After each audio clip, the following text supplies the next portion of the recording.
We leave you tonight with the surreal story of a world-famous artist who's being forced to prove in court that he didn't paint a disputed work of art.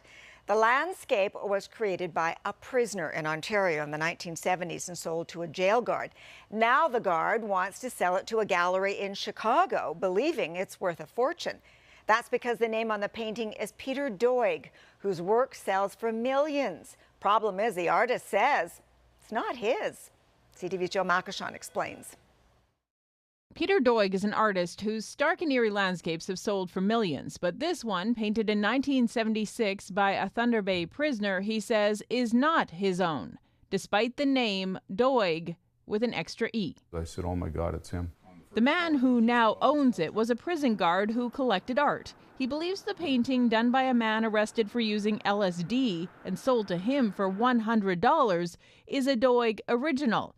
He expected to sell it for as much as $7 million. The lawyers and the agent representing the artist came and told us, hold on here, you can't sell it as a Peter Doig painting because we don't accredit it. In court documents, the artist's lawyers say they found Peter Doig, with an E, now deceased. The Canadian man was arrested for drug use in the 70s and served time in Thunder Bay Prison. And he attended a local university. They found his ID card.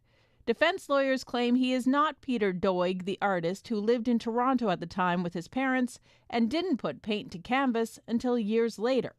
In a statement, Peter Doig said, after 4 years of this lawsuit, plaintiffs have not presented a shred of evidence that I created the painting, and instead we found and conclusively identified the real author of the painting.